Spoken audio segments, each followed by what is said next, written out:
उसमें ऐड करते हैं। Okay, alright, 9th standard. आज हम स्टार्ट करने जा रहे हैं साइंस 1। साइंस 1 का chapter number 1, laws of motion. बहुत इंटरेस्टिंग चैप्टर, मेरा फेवरेट चैप्टर। इसमें बहुत सारे एग्जांपल देने में मिलते हैं और अच्छे से समझाने में बहुत मजा आता है। ये चैप्टर में तुम क्या पढ़ोगे? ये चैप्टर में तुम पढ़ोगे motion, displacement, distance, speed, velocity, acceleration. फिर तुम पढ़ोगे टाइप्स ऑफ मोशन, फिर तुम पढ़ोगे लॉज ऑफ मोशन, फिर तुम पढ़ोगे इक्वेशन ऑफ मोशन। ये सारे टॉपिक्स है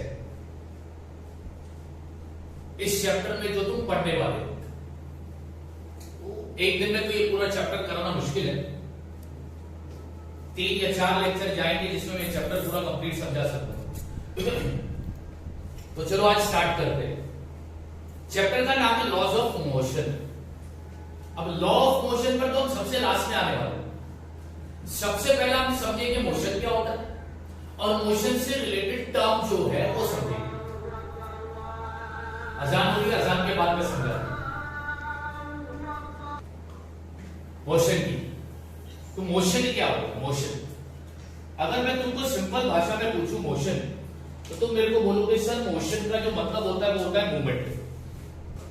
मोशन का मतलब क्या होता है? मूवमेंट। सिंपल लैंग्वेज में मोशन का जो मतलब होता है वो मूवमेंट होता है।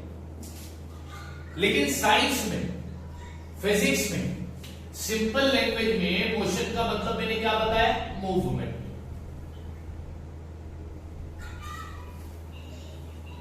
ओके, लेकिन फिजिक्स में मोशन का मतलब अलग है।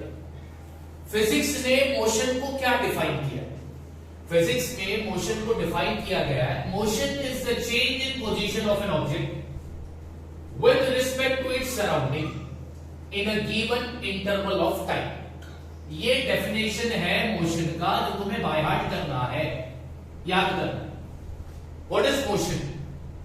Motion is a change in position of an object with respect to its surrounding, with respect to its surrounding in a given interval of time. Example of motion are the flight of a bird and leaves flying through air. Now, अब मैं motion को समझाता हूं। Example क्या दिया? Flight of a bird. Bird उड़ते हैं, तो बर्ड जब उड़ते हैं तो जैसे जैसे टाइम पास होता है वैसा वैसा उनका पोजीशन भी बदलता रहता है। फॉर एग्जाम्पल 3 पॉइंट है, पॉइंट ए, बी एंड सी। हमीद जो है वो पॉइंट ए पर है। कुछ देर बाद हमीद पॉइंट बी पर आया, फिर थोड़ी देर बाद हमीद पॉइंट सी पर आया। जैसा जैसा टाइम पास हुआ वैसा वैसा हमीद ने अपना पोजीशन भी बदलता गया। तो हम क्या बोलेंगे? हमीद जो है वो किस में है? मोशन में है। ऑब्जेक्ट मोशन में है या नहीं है ये डिसाइड किया जाता है कि ऑब्जेक्ट ने अपना पोजीशन बदला या नहीं बदला।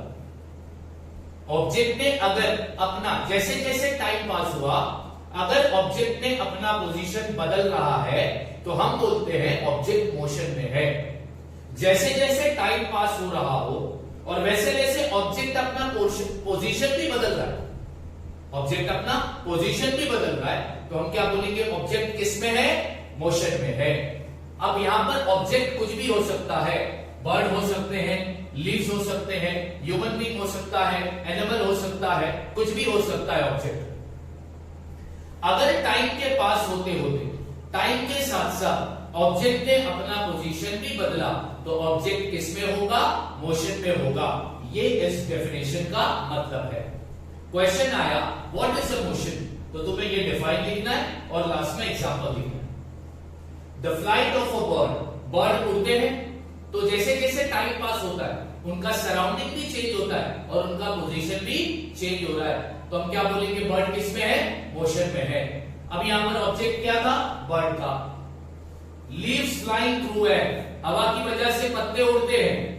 तो जैसे जैसे टाइम पास हो रहा है पत्ते अपना पोजीशन बदल रहे हैं, तो हम क्या बोलेंगे कि लीव्स मोशन में है, यानी यहां पर ऑब्जेक्ट क्या है, लीव्स है। तो मोशन क्लियर हो गया, ठीक है। अब second question, important question, what causes motion? Motion किस वजह से होता है? मोशन किस वजह से होता है? फोर्स की वजह से होता है। फोर्स का मतलब क्या होता है? पुल और अ पुश, पुल और अ पुश, उसको हम क्या बोलते हैं फिजिक्स में? फोर्स। मोशन किस वजह से होता है? फोर्स की वजह से होता है। अब हिल पर, पहाड़ पर पत्थर रखा हुआ है, पहाड़ पर पत्थर रखा हुआ है, तो क्या वो पत्थर मोशन में है? नहीं। जैसे जैसे टाइम पास होगा वो पत्थर वही जगह पर रहेगा, वो अपना पोजीशन बदलता नहीं है। तो क्या वो पत्थर मोशन में है? नहीं। अब यहां पर ऑब्जेक्ट मोशन में नहीं है, तो ऑब्जेक्ट का किस पर है? ऑब्जेक्ट क्या कर रहा है? ऑब्जेक्ट रुका हुआ है, ठहरा हुआ है, जिसको हम साइंस में बोलते हैं रेस्ट या फिर स्टेशनरी। रेस्ट, स्टेशनरी का मतलब होता है रुका हुआ। और एक एग्जांपल तुम्हारे टेक्स्ट बुक में दिया था, अ स्टेशनरी ट्रेन, ट्रेन ट्रैक पर रुकी हुई है, ट्रेन ट्रैक पर रुकी हुई है। 5 बजे भी रुकी हुई थी, 6 बजे भी रुकी हुई है, 7 बजे भी वो रुकी हुई है, 8 बजे भी वो रुकी हुई है। टाइम पास हो रहा है, टाइम जा रहा है, टाइम बढ़ता जा रहा है, क्या ट्रेन ने अपना पोजीशन बदला? नहीं, वो उसी जगह पर रुकी हुई है। तो क्या ये ट्रेन मोशन में है? नहीं, वो मोशन में नहीं है। हाँ, 5 बजे ट्रेन मुंगरा स्टेशन पर थी, 5:10 को वो कलवा पर आ गई, फिर 5:15 को वो थाना में चले गई, फिर 5:20 को वो मुलुंड में चली गई। तो अब देखो क्या हो रहा है, टाइम पास हो रहा है और ट्रेन अपना पोजीशन भी बदल रहा है। तो क्या अब यहां पर ट्रेन मोशन में है? हाँ, ट्रेन मोशन में है। अब ट्रेन मोशन में क्यों है? किस वजह से है? रीजन क्या है? Force. What causes motion? Force causes motion. तो मोशन क्लियर हो गया। अब यहां पर मैंने एक इंपॉर्टेंट बात लिखी है, motion is mathematically describe in terms of distance, displacement, velocity, speed, acceleration and time. Mathematically motion को डिस्क्राइब किया जाता है डिस्टेंस से, डिस्प्लेसमेंट से, वेलोसिटी से, स्पीड से, एक्सीलरेशन से और टाइम से। मैथमेटिकली मोशन को डिस्क्राइब किया जाएगा किन किन टर्म से? Speed, distance, displacement, velocity, speed, acceleration and time. तो हमने अब तक क्या क्या पढ़ा? हमने मोशन का मतलब पढ़ा कि जब जैसे टाइम पास होगा, अगर टाइम पास हो रहा है और ऑब्जेक्ट अपना पोजीशन भी बदल रहा है, तो हम बोलेंगे ऑब्जेक्ट मोशन में है। लेकिन अगर टाइम पास हो रहा हो, ऑब्जेक्ट अपना पोजीशन नहीं बदलता है, तो हम बोलेंगे ऑब्जेक्ट रेस्ट पर है। मोशन किस वजह से होता है? मोशन फोर्स की वजह से होता है। मैथमेटिकली मोशन को डिस्क्राइब किया गया है कौन कौन से टर्म से? डिस्टेंस से, डिस्प्लेसमेंट से, वेलोसिटी से, स्पीड से, एक्सीलरेशन से और टाइम से। अब जो नेक्स्ट टॉपिक हम पढ़ेंगे, व्हाट इज फिजिकल क्वांटिटी, कि फिजिकल क्वांटिटी किसको कहते हैं। यहां पर मैंने फिजिकल क्वांटिटी का मतलब लिखाया है, एनी फिजिकल प्रॉपर्टी, कोई भी physical property that can be quantified. Quantified का मतलब होता है मेजर्ड इन नंबर, जिसको तुम नंबर में मेजर कर सकते हो। जिस फिजिकल प्रॉपर्टी को तुम नंबर में मेजर कर सकते हो, कोई भी फिजिकल प्रॉपर्टी, ऐसी कोई भी फिजिकल प्रॉपर्टी जिसको तुम नंबर में मेजर कर सकते हो, तो उसको फिजिक्स में यानी कि साइंस में क्या बोला जाता है? Physical quantity. फिजिकल क्वांटिटी का मतलब क्या होता है? ऐसा कोई भी फिजिकल प्रॉपर्टी जिसको हम नंबर में मेजर कर सकते हैं तो उसको हम बोलते हैं फिजिकल क्वांटिटी। एग्जांपल, लेंथ को हम नंबर में मेजर करते हैं, टाइम को हम नंबर में मेजर करते हैं, इलेक्ट्रिक करंट को हम नंबर में मेजर करते हैं, वेलोसिटी को हम नंबर में मेजर करते हैं, डेंसिटी को हम नंबर में मेजर करते हैं। तो ये सब क्या है? Physical quantity. ठीक है, तो फिजिकल क्वांटिटी का मतलब क्लियर हो गया। अब हम नेक्स्ट टॉपिक में पढ़ेंगे टाइप ऑफ फिजिकल क्वांटिटी, कि फिजिकल क्वांटिटी कितने टाइप की होती है। बेसिकली तुम्हारे सिलेबस के मुताबिक तुम्हें दो फिजिकल क्वांटिटी याद रखनी है, एक स्केलर और दूसरा वेक्टर। एक स्केलर और दूसरा वेक्टर। अब ये दो टाइप है किसके? फिजिकल क्वांटिटी के। और इन दोनों टाइप में डिफरेंस क्या है वो समझेंगे। A physical quantity which has magnitude only. Magnitude का मतलब होता है नंबर। मैग्नीट्यूड का मतलब होता है नंबर। जिस फिजिकल क्वांटिटी को सिर्फ तुम नंबर में तोल सकते हो, सिर्फ तुम नंबर में तोल सकते हो, या जिस फिजिकल क्वांटिटी के पास सिर्फ मैग्नीट्यूड होगा, जिस फिजिकल क्वांटिटी के पास सिर्फ मैग्नीट्यूड होगा, उस फिजिकल क्वांटिटी को हम क्या बोलेंगे? Scalar quantity. और जिस फिजिकल क्वांटिटी के पास मैग्नीट्यूड और डायरेक्शन, मैग्नीट्यूड एंड डायरेक्शन दोनों होंगे, तो ऐसे फिजिकल क्वांटिटी को हम बोलेंगे vector quantity. Types of physical quantity कितनी है? टाइप्स ऑफ फिजिकल क्वांटिटी दो है, एक स्केलर और दूसरा वेक्टर। जिस फिजिकल क्वांटिटी के पास सिर्फ मैग्नीट्यूड होगा वो कहलाई जाएगी स्केलर क्वांटिटी। जिस फिजिकल क्वांटिटी के पास मैग्नीट्यूड, डायरेक्शन दोनों भी होंगे वो कहलाई जाएगी वेक्टर क्वांटिटी। अब यहां पर मैंने स्केलर और वेक्टर के एग्जांपल भी लिखे हैं, एक एक एग्जांपल भी लिखा है। स्केलर क्वांटिटी का मैंने एग्जांपल लिखा है डिस्टेंस, और वेक्टर क्वांटिटी का मैंने एग्जांपल लिखा है डिस्प्लेसमेंट। डिस्टेंस को भी हम नंबर में मेजर करते हैं, डिस्प्लेसमेंट को भी हम नंबर में मेजर करते हैं। तो डिस्टेंस और डिस्प्लेसमेंट ये दोनों क्या हो गए? Physical quantity. अच्छा, डिस्टेंस में सिर्फ मैग्नीट्यूड होगा, तो डिस्टेंस किस टाइप का फिजिकल क्वांटिटी हुआ? स्केलर।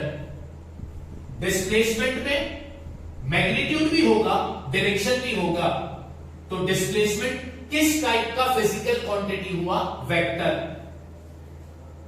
तो फिजिकल क्वांटिटी और फिजिकल क्वांटिटी के टाइप हमने पढ़ लिए। अब तक हमने क्या क्या पढ़ा? What is motion, example of motion, what causes motion, mathematically motion को किसमें डिस्क्राइब किया गया है, physical quantity and types of physical quantity. जब ऑब्जेक्ट टाइम के साथ साथ अपना पोजीशन भी चेंज करता हो तो हम बोलते हैं वो ऑब्जेक्ट मोशन में है, और जब ऑब्जेक्ट टाइम के साथ साथ अपना पोजीशन नहीं चेंज करता हो तो हम बोलते हैं ऑब्जेक्ट रुका हुआ है, रेस्ट पोजीशन पर है। Example of motion are the flight of a bird and leaves flying through air. What causes motion, किस वजह से मोशन होता है? फोर्स की वजह से मोशन होता है। मैथमेटिकली मोशन को डिस्क्राइब किया गया है कौन कौन से टर्म से? डिस्टेंस से, डिस्प्लेसमेंट से, वेलोसिटी से, स्पीड से, एक्सीलरेशन से और टाइम से। ऐसी फिजिकल प्रॉपर्टी, ऐसी फिजिकल खासियत जिसको तुम नंबर में मेजर कर सकते हो, तो उस फिजिकल प्रॉपर्टी को फिजिकल क्वांटिटी कहा जाता है। Example, length, time, electric current, velocity, density etcetera. Basically, as per your syllabus, there are two types of physical quantity, scalar and vector. जिस फिजिकल क्वांटिटी के पास सिर्फ मैग्नीट्यूड होगा वो स्केलर होगी, एग्जांपल डिस्टेंस। जिस फिजिकल क्वांटिटी के पास magnitude, direction दोनों होगा वो होगी वेक्टर क्वांटिटी, एग्जांपल डिस्प्लेसमेंट। अब आगे बढ़ते हैं। यहां पर मैंने लिखा है every physical quantity has its own unit of measurement. Every physical quantity has its own unit of measurement. सबसे इंपॉर्टेंट बात, हर फिजिकल क्वांटिटी को मेजर करने का अपना यूनिट होगा. हर फिजिकल क्वांटिटी को मेजर करने का अपना यूनिट होगा. हर फिजिकल क्वांटिटी को मेजर करने का अपना यूनिट होगा. और ये जो सिस्टम ऑफ यूनिट है, there are two system of unit. Unit देने के दो सिस्टम है, एक एसआई और दूसरा सीजीएस. एसआई का फुल फॉर्म है सिस्टम इंटरनेशनल. सीजीएस का फुल फॉर्म है सेंटीमीटर ग्राम सेकेंड.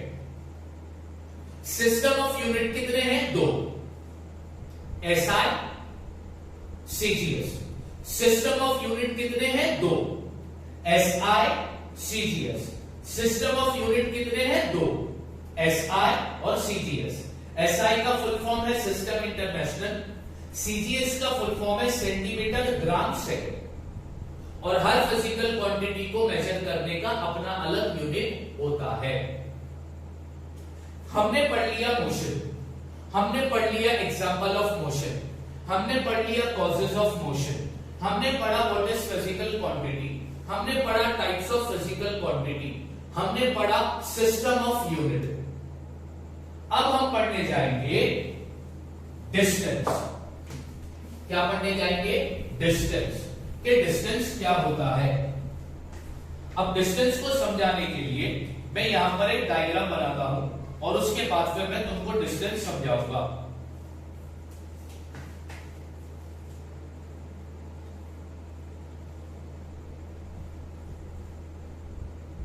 ये हामिद का घर है. This is Hamid house.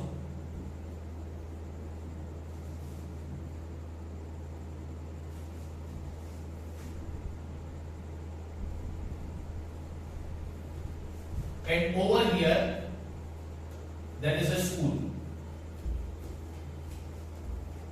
ठीक है, ये हामिद का घर है और यहां पर स्कूल है. ठीक, इसको मैं देता हूं पॉइंट ए और इसको मैं देता हूं पॉइंट सी. ओके, ठीक है.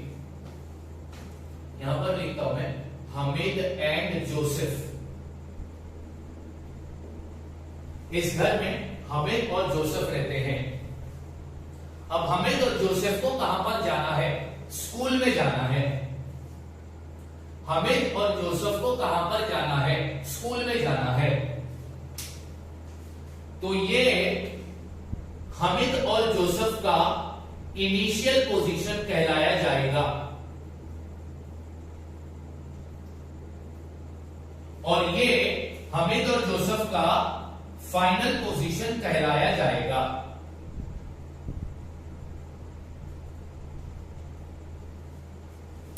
ध्यान से देखना और समझना बच्चों. यह हामिद और जोसेफ का घर है और यहां पर स्कूल है. हामिद और जोसेफ को स्कूल जाना है तो हामिद और जोसेफ का ये जो हाउस है ये हो गया इनिशियल पोजीशन और स्कूल जो हो गया ये हो गया उनका फाइनल पोजीशन. अब यहां पर मैं हामिद का घर और स्कूल के बीच का फासला लिख रहा हूं.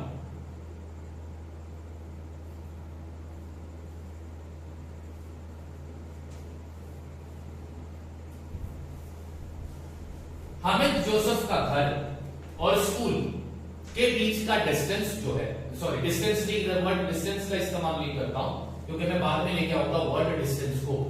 हामिद जोसेफ का घर और स्कूल के बीच का जो फासला है वो 700 किलोमीटर का है. अब यहां पर एक स्टेशनरी का शॉप है.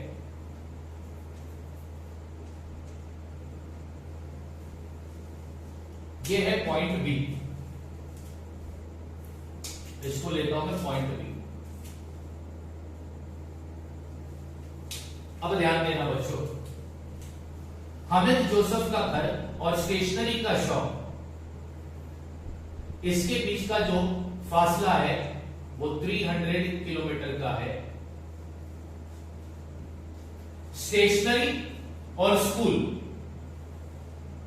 इसका जो फासला है वो 600 किलोमीटर का है। ओके, अब मैं तुमको समझाने जाऊंगा डिस्टेंस और डिस्प्लेसमेंट, ये दोनों के बीच का डिफरेंस। अगर ये दोनों के बीच का डिफरेंस तुम लोग समझ गए तो तुम्हें डिस्टेंस और डिस्प्लेसमेंट में फिर कोई दिक्कत नहीं होगी। अब हामिद ने ट्रैवल किया, हामिद ने ट्रैवल किया, किसने? हामिद ने। हामिद पहला स्टेशनरी शॉप पर गया और फिर स्टेशनरी शॉप से वो स्कूल चला गया। हामिद पहला कहां गया? स्टेशनरी शॉप, और स्टेशनरी शॉप से वो स्कूल चला गया। हामिद को जाना कहां था? स्कूल जाना था, ठीक है। तो स्टेशनरी शॉप पर वो गया कुछ स्टेशनरी लेने के लिए और फिर वहां से वो स्कूल गया। अब यहां पर आता है जोसेफ। जोसेफ अपने घर से डायरेक्ट स्कूल चला गया। जोसेफ अपने घर से डायरेक्ट स्कूल चला गया, ठीक। अब हम कैलकुलेट करेंगे actual path travel by Hamid, actual path travel by Joseph. Hamid ने कितना ट्रैवल किया और जोसेफ ने कितना ट्रैवल किया, अब ये कैलकुलेट करेंगे। ध्यान देना, हामिद पहला स्टेशनरी शॉप गया, तो हामिद के घर से लेकर स्टेशनरी शॉप कितना चला? वो 300 किलोमीटर। फिर वो स्टेशनरी शॉप से लेकर स्कूल गया। अब स्टेशनरी शॉप और स्कूल के बीच का फासला कितना है? 600 किलोमीटर प्लस 600 किलोमीटर। तो इसने कितना किलोमीटर ट्रैवल किया? इसने 900 किलोमीटर ट्रैवल किया, बरोबर। ठीक उसी तरह जोसेफ ने कितना ट्रैवल किया? जोसेफ जो है वो घर से सीधा स्कूल चला गया, तो जोसेफ ने एक्चुअल में कितना ट्रैवल किया? इसने 700 किलोमीटर ट्रैवल किया, ठीक है। ओके, ये क्या है बच्चों? ये है डिस्टेंस। ये तुमने क्या निकाला? डिस्टेंस। ये क्या है? 900 किलोमीटर, 700 किलोमीटर, ये क्या है? डिस्टेंस है, डिस्टेंस। बात समझ में आ गई? यस और नो? क्लियर है? The actual path travel by an object, the actual path travelled by the object in a given interval of a time is called distance. The actual path between initial position and final position, the actual path between initial position and final position of a moving object in the given interval of time is known as distance traveled by the object. अब इसको हिंदी में मैं समझाता हूं। Initial position A है, final position सी है। Initial position से लेकर फाइनल पोजीशन तक ऑब्जेक्ट ने जितना ट्रैवल किया, ऑब्जेक्ट ने जितना ट्रैवल किया उसको हम क्या कहेंगे? Distance travelled by the object. तो distance travelled by the Hamid is how much? 900 kilometer, and the distance traveled by Joseph is how much? 700 kilometer. तो डिस्टेंस समझ में आया? डिस्टेंस समझ में आया? डिस्टेंस समझ में आया? the actual path traveled by the object from initial position to final position is called distance traveled by the object. अब क्या दोनों ने सेम टाइम लिया होगा? इसलिए ये 20 मिनट में, हमें 20 मिनट में स्कूल पहुंचा होगा और जोसेफ 15 मिनट में स्कूल पहुंचा होगा। दोनों ने सेम टाइम नहीं लिया, दोनों ने अलग अलग टाइम लिया। हमिद ने 20 मिनट लिया और जोसेफ ने 15 मिनट लिया। जितना उन लोगों ने चला है इनिशियल पोजीशन से लेकर तो फाइनल पोजीशन तक, जितना वो चलते हैं, उन्होंने जितना ट्रैवल किया है, उसको हम बोलते हैं distance travel by the object. तो डिस्टेंस का मतलब क्लियर हो गया? ठीक है। अब मैं समझाता हूं displacement. Now what is displacement? अब यहां पर मैं डिस्प्लेसमेंट का मतलब लिख देता हूं। Displacement, minimum distance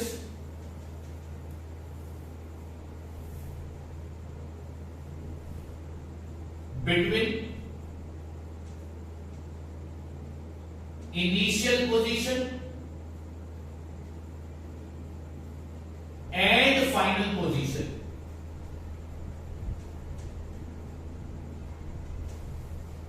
Minimum distance between initial position and final position. Minimum की जगह पर तुम शॉर्टेस्ट डिस्टेंस भी लिख सकते हो। इनिशियल पोजीशन और फाइनल पोजीशन के बीच का जो सबसे शॉर्टेस्ट डिस्टेंस होगा उसको हम क्या बोलते हैं? डिस्प्लेसमेंट। इनिशियल पोजीशन और फाइनल पोजीशन के बीच का जो सबसे शॉर्टेस्ट डिस्टेंस होगा उसको हम क्या बोलेंगे? डिस्प्लेसमेंट। तो अब यहां पर इस डायग्राम में डिस्प्लेसमेंट क्या है? AC, क्योंकि इनिशियल पोजीशन और फाइनल पोजीशन का जो सबसे शॉर्टेस्ट डिस्टेंस है वो AC है। कितना है? 700 किलोमीटर। तो ये डिफरेंस है डिस्टेंस और डिस्प्लेसमेंट के बीच का। डिस्टेंस मतलब क्या? ऑब्जेक्ट ने इनिशियल पोजीशन से लेकर तो फाइनल पोजीशन तक पहुंचने तक उसने जितना ट्रैवल किया है रास्ता, उसको हम बोलते हैं distance travelled by the object. और डिस्प्लेसमेंट क्या है?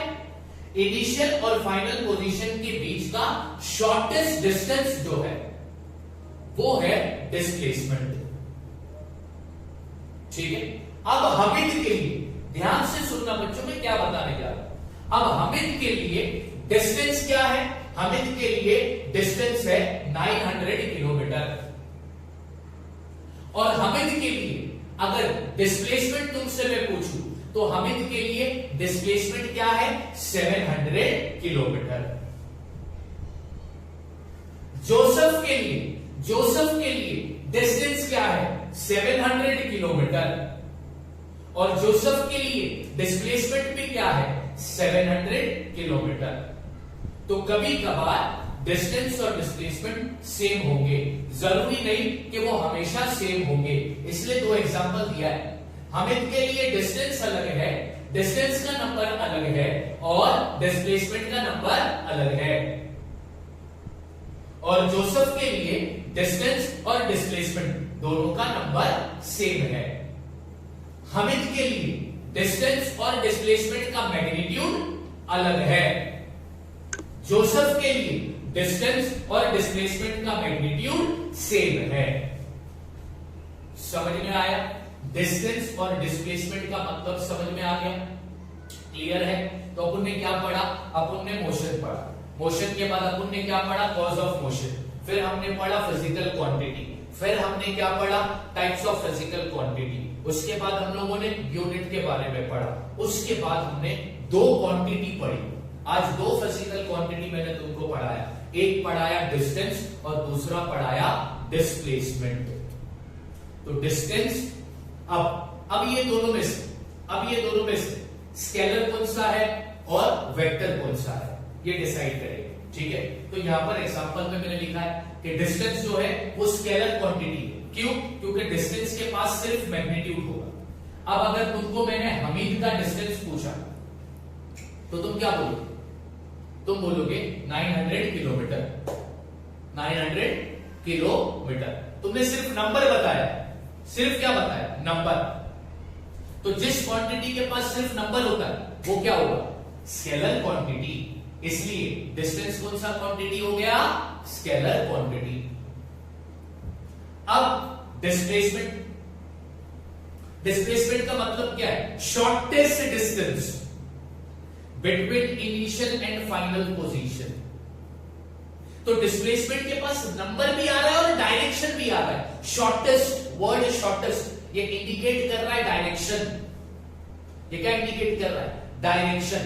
तो डिस्प्लेसमेंट के पास डायरेक्शन भी आया और डिस्प्लेसमेंट के पास नंबर भी आया, दोनों भी है। तो वो कौन सा क्वांटिटी हो गया? तो वो हो गया वेक्टर क्वांटिटी। तो डिस्टेंस कौन सा क्वांटिटी है? स्केलर। और डिस्प्लेसमेंट कौन सा क्वांटिटी है? वेक्टर। ठीक है, ओके। अब यहां पर यह भी बता देता हूं कि एसआई यूनिट, एसआई यूनिट, अब मैं जो बता रहा हूं डिस्टेंस का बता रहा हूं। किसका बता रहा हूं? डिस्टेंस का। डिस्टेंस का एसआई यूनिट, सीजीएस यूनिट और लार्जेस्ट यूनिट क्या है वो बता रहा हूं। तो डिस्टेंस का एसआई यूनिट होगा मीटर, याद रखना है। डिस्टेंस का सीजीएस यूनिट है सेंटीमीटर और डिस्टेंस का लार्जेस्ट यूनिट है किलोमीटर। डिस्टेंस क्या है? Physical quantity. और फिजिकल क्वांटिटी को मेजर करने के लिए हमने यूनिट बनाया। कितने सिस्टम है यूनिट के? दो, एसआई सिस्टम और सीजीएस सिस्टम। एसआई सिस्टम के मुताबिक डिस्टेंस को तोला जाएगा मीटर में। सीजीएस सिस्टम के मुताबिक डिस्टेंस को तोला जाएगा सेंटीमीटर में। क्लियर है? ठीक है। अब मैं तुमको बताता हूं डिस्प्लेसमेंट का।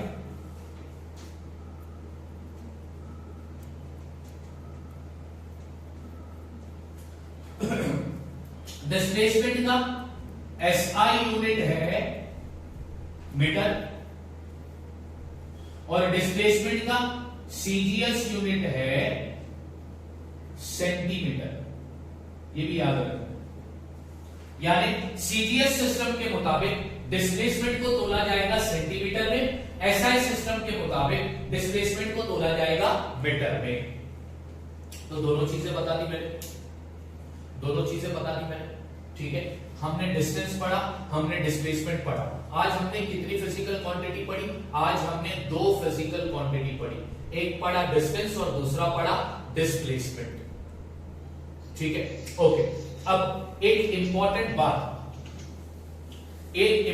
बात को याद रखना। ओके, अब मैं क्या करता हूं, मैं जरा यहां पर ये मिटा देता हूं। ठीक है, ये चीज जरा मिटा देता हूं।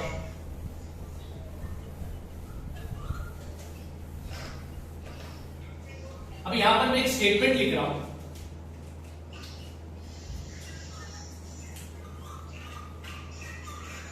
सबसे पहला मैं यहां पर डिस्प्लेसमेंट का फॉर्मूला लिख रहा हूं। Displacement is equal to final position minus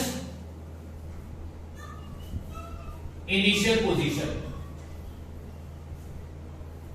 ये याद रखना, ये डिस्प्लेसमेंट का फॉर्मूला है, final position minus initial position.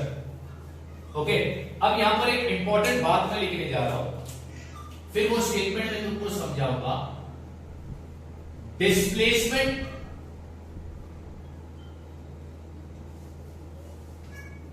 Of an object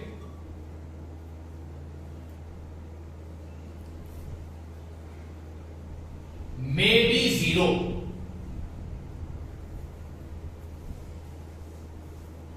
but distance traveled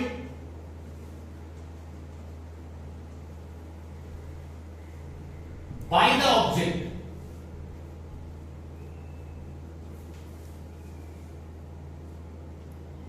is never zero.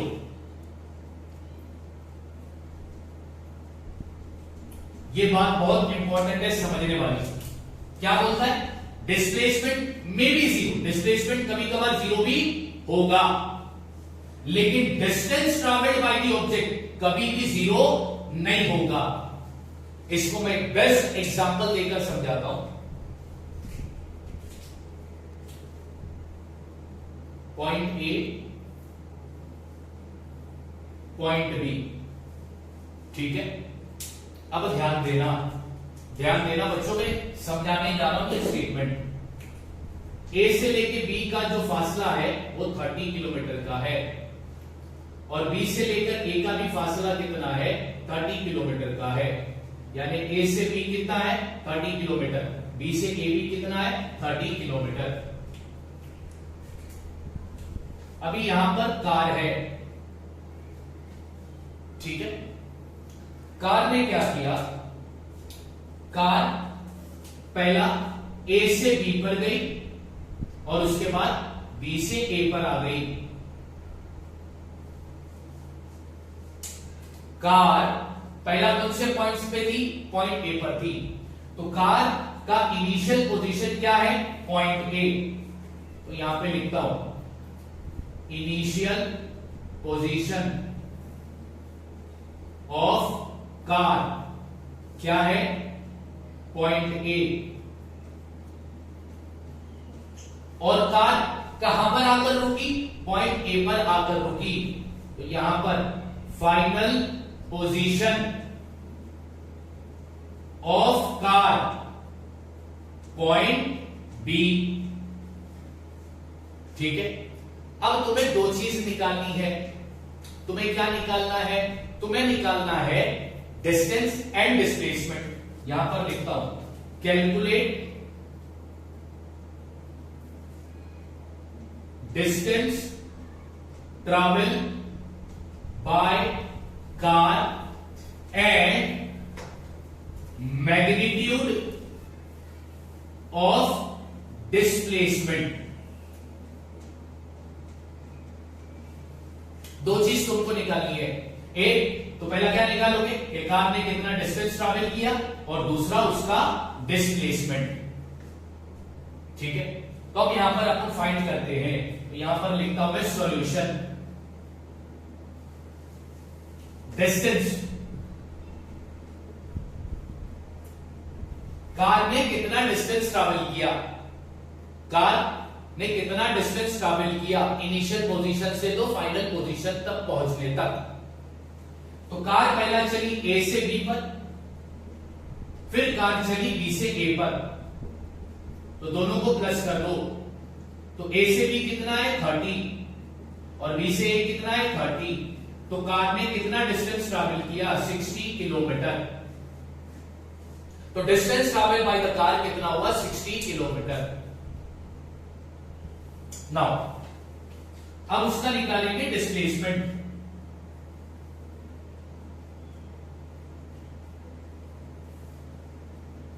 अब तुम मुझे बताओगे डिस्प्लेसमेंट क्या आएगा। अब यहां पर ध्यान से देखना, इनिशियल पोजीशन और फाइनल पोजीशन दोनों भी सेम है। इनिशियल पोजीशन और फाइनल पोजीशन दोनों भी सेम है। कार का इनिशियल पोजीशन पॉइंट ए है, कार का फाइनल पोजीशन पॉइंट ए है। जब भी किसी ऑब्जेक्ट का इनिशियल पोजीशन और फाइनल पोजीशन दोनों सेम होते हैं तो उसका डिस्प्लेसमेंट जीरो होता है। उसका डिस्प्लेसमेंट क्या होता है? जीरो। याद रखना इस बात को। जब भी किसी ऑब्जेक्ट का इनिशियल पोजीशन और फाइनल पोजीशन सेम होता है, जब भी किसी ऑब्जेक्ट का इनिशियल पोजीशन और फाइनल पोजीशन सेम होता है तो उस ऑब्जेक्ट का डिस्प्लेसमेंट क्या होगा? जीरो। तो इधर कार का डिस्प्लेसमेंट क्या आया? जीरो आया। स्टेटमेंट क्या बोलता है कि डिस्प्लेसमेंट कभी कभार जीरो होगा लेकिन डिस्टेंस कभी जीरो नहीं होगा। प्रूफ हो गया ना? डिस्टेंस जीरो नहीं मिला लेकिन डिस्प्लेसमेंट जीरो मिला। और डिस्प्लेसमेंट जीरो कब मिलेगा? डिस्प्लेसमेंट जीरो तब मिलेगा जब ऑब्जेक्ट का इनिशियल पोजीशन और फाइनल पोजीशन सेम होगा। जब ऑब्जेक्ट का इनिशियल पोजीशन और फाइनल पोजीशन सेम होगा तब ऑब्जेक्ट का डिस्प्लेसमेंट क्या होगा, जीरो। बात समझ में आ गई। आज हमने क्या पढ़ा, chapter number 1 law of motion में हमने क्या पढ़ा, हमने पढ़ा मोशन क्या होता है, हमने पढ़ा कॉजेज ऑफ मोशन, हमने पढ़ा फिजिकल क्वांटिटी किसको बोलते हैं, फिर हमने पढ़ा टाइप्स ऑफ फिजिकल क्वांटिटी, ठीक है। उसके बाद हम लोगों ने यूनिट पढ़ा, फिर हमने आज के लिए दो फिजिकल क्वांटिटी को समझा, एक डिस्टेंस और दूसरा डिस्प्लेसमेंट। तो आज के टॉपिक से क्या क्या क्वेश्चन बन सकते हैं, तो मैं क्वेश्चन लिखा रहा हूं, क्वेश्चन में यहीं पे लिखा देता हूं। क्वेश्चन आएगा, क्वेश्चन नंबर 1 तुम्हें पूछेगा व्हाट इज डिस्टेंस। डिस्टेंस क्या होता है, इसका डेफिनेशन तुमको टेक्स्ट बुक में मिलेगा, या फिर मैं ये वीडियो के बाद तुमको इसका लिंक भी भेजूंगा आंसर का, वो लिंक देख लेना। सेकेंड क्वेश्चन आएगा व्हाट इज डिस्प्लेसमेंट। डिस्प्लेसमेंट क्या होता है।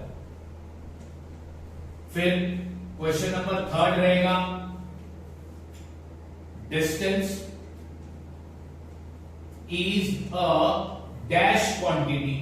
डिस्टेंस कौन सा क्वांटिटी है, तो तुम बोलोगे स्केलर क्वांटिटी। फिर क्वेश्चन नंबर 4 आएगा displacement is a dash quantity. Displacement कौन सा क्वांटिटी है, तो तुम बोलोगे वेक्टर क्वांटिटी है, ठीक है। और क्या क्वेश्चन पूछेगा, question number 5 state the SI unit and CGS unit of distance and displacement। Distance और डिस्प्लेसमेंट का SI यूनिट और CGS यूनिट क्या है, तो डिस्टेंस का SI unit metre, CGS unit centimetre, displacement का SI unit metre, CGS unit centimetre. और कुछ क्वेश्चन यहां पे लिखा है व्हाट इज मोशन पूछ सकता है, या व्हाट इज फिजिकल क्वांटिटी, या व्हाट इज स्केलर क्वांटिटी, या व्हाट इज वेक्टर क्वांटिटी। तो सारी चीजें मैंने यहां पर लिखा दी है। तो आज का टॉपिक पढ़ाने के बाद टॉपिक से रिलेटेड क्या क्वेश्चन पूछ सकते हैं वो भी बताया। अब तुम्हें याद रखना है डिस्टेंस और डिस्प्लेसमेंट का मतलब। डिस्टेंस का मतलब ऑब्जेक्ट ने इनिशियल पोजीशन से लेकर तो फाइनल पोजीशन पहुंचने तक जितना उसने रास्ता चला है वो डिस्टेंस है, और इनिशियल पोजीशन फाइनल पोजीशन के बीच का जो सबसे शॉर्टेस्ट डिस्टेंस है, मिनिमम डिस्टेंस, वो है डिस्प्लेसमेंट, ठीक है। अब तुम लोग सब ये कॉपी कर सकते हो। कल